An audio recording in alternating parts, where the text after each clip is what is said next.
We usually like to say that the forest is our supermarket, the forest is our pharmacy, and the forest is where we get everything that we need. Every minute around the world, an area of forest which would cover the size of 30 football fields is being destroyed. This is a disaster for the fight against climate change, as well as for the 60 million people who rely directly on forests for their survival. Efforts to stop deforestation have mostly failed, yet there is a body of evidence on how it can be done. And it shows that one way to protect forests is for the people who live in them to have a say in how they are run.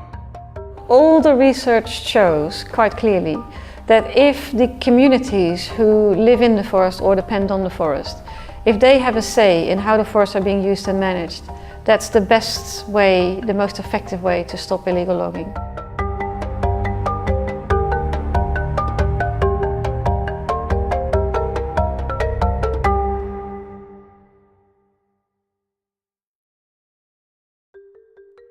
In 2003, the European Union started a scheme which puts forest governance at its heart. The language around it is complex, but the concept is simple. Countries with strong laws to stop illegal logging and protect the rights of forest people would get preferential access to the EU market. This is done through trade deals called Voluntary Partnership Agreements, otherwise known as VPAs. Many across the developing world say that the scheme has led to historic changes in the way their forests are being managed. Forest laws are being strengthened, and for the first time, local communities are being given a voice in shaping their country's forest policies. We have seen from examples from different countries that the VPA creates a space where our rights and our concerns can be brought to the government, and they can take it on board. And we believe through improved forest governance, we wouldn't have the amount of illegal logging that's currently happening.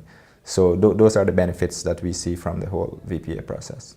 Millions of euros as well as huge time and effort have gone into this scheme. Some say it isn't working, pointing out that illegal timber is still coming into the EU and deforestation continues. Fern has supported voluntary partnership agreements from the start because we saw them as a tool to get real change on the ground. It's not something that can be solved in a few years. But if you look at what it has achieved in terms of addressing corruption, increasing transparency, building capacity of local civil society actors, complicated issues like who owns the land on which the forest rests, an enormous amount of progress has been made. And we'll never really go and tackle the illegal logging issue unless progress is being made on these issues. Malaysian illegal timber is still making its way into the EU. Critics are saying this is an example of where the policy has failed. If there is no political will to address these issues, then a VPA will not go very far. Having said that, by negotiating with Malaysia for nearly 10 years, very difficult issues such as corruption have made it very high on the political agenda. And that has created the possibility for local civil society groups to show the problems as they are.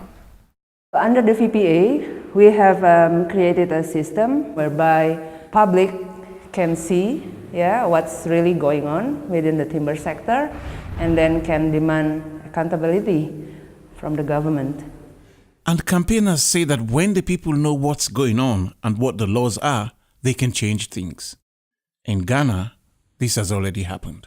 We go to our communities, we explain to them what the law says.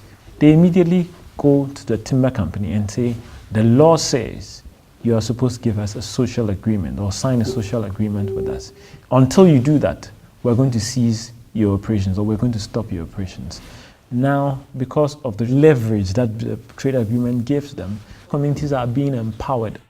In Liberia, these agreements are clarifying existing laws. So campaigners say they can challenge them when they are unjust. Very early on in the process, we are beginning to see some very positive outcomes. In just 1 year time, we were able to shut down a massive illegal logging operation because there is space, there is a shared platform. Not just civil society, communities themselves are actively going out, seeking issues and bringing them to the table. And I will always tell people is that the people should give a community people the chance. Because most of our people, especially learned people, class people, always feel that a common man in the interior or in the community know nothing. He cannot make decisions for himself. Good forest governance means that when communities speak, governments have to listen. But progress is inevitably slower in some places than others. So I think in terms of transparency and accountability, the government is doing better because they have to give us the chance to participate, to give comments and feedback, and that is the way we can link the community where we work with to the government. But how much the voice from vulnerable groups and the peoples are taken into account is another issue. There has been some changes, positive changes, even though the changes are a bit slow from what I see and compared to other countries. And I can see that civil society themselves are not really strong enough to go to participate in the policy process. We need to build our capacity and also network. VPA negotiations are taking place all over the world. In Guyana, the process has only just begun. But for forest communities, the stakes could not be higher. The forest is where we get everything that we need. And as a people, we use the forest for our livelihoods. So having deforestation happening automatically means that you're having a direct impact on our livelihoods.